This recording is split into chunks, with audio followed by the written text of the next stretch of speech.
Alors, très rapidement, je parle sous contrôle du chirurgien qui me dit si je me trompe. Il semblerait qu'il y ait environ 150 000 prothèses de hanches posées en France par an, avec un taux de complication, enfin d'incident, je vais dire. Bon, après, complication, on a toujours l'impression qu'il y a un coupable. À 15 ans d'environ 10%, avec des causes très variables. Voilà, vous les avez, usure, décèlement. Bon.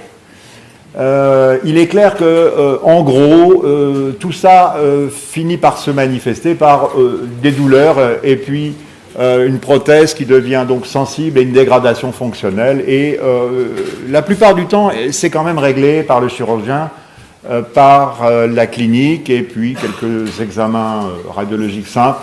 En premier lieu, la bonne vieille radiologie standard, plus ou moins une écho, mais il arrive des fois où finalement on n'arrive pas trop à savoir ce qui se passe. Il y a aussi les scintilles. Bon.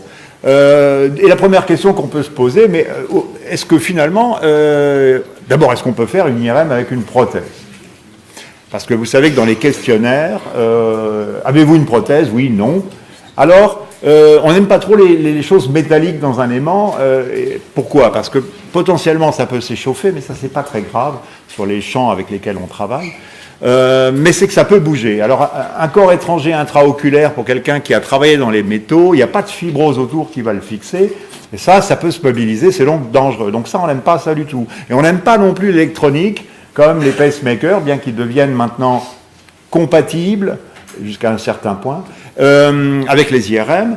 Mais tout ce qui est pris dans la fibrose, eh bien, ça ne bouge pas, donc finalement, on ne risque pas grand-chose. Donc vous imaginez bien qu'une prothèse cimentée ou impactée, a priori, ça ne va pas bouger. Alors, de principe, souvent, on attend 6 semaines que, soi-disant, une fibrose, mais bon, à mon avis, on ne risque pas grand-chose de passer une prothèse de hanche. On élimine une lésion traumatique fissuraire, en périprothétique, il n'y a pas grand-chose, on est un peu embêté.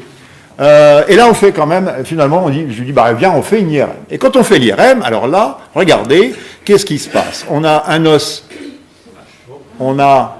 c'est moi? Non. C'est moi. On a un os périprothétique qui, là, est en anomalie de signal, et on a des collections liquidiennes, et également un œdème des parties molles. Vous voyez qu'on analyse même relativement bien la pièce cotyloïdienne, donc il se passe quelque chose. C'est évident, l'os est en souffrance, et à partir du moment où il y a un peu de liquide et des collections, la première idée qui vient à l'esprit, c'est celle d'une surinfection.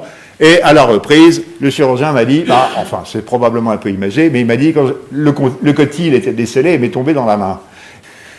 Le deuxième problème, par exemple, c'est celui des péritendinopathies, et en particulier, c'est bien connu, celle du tendon iliopsoas, où parfois, cliniquement, parce qu'il peut y avoir une intrication avec le rachis, c'est pas toujours très facile de faire la part des choses. L'échographie, ça fonctionne, mais c'est pas du 100%. Et donc là, regardez, donc en coupe axiale, sur ces séquences adaptées, vous voyez ici une prothèse il y a de l'os entre le tendon noir de ce côté et la prothèse.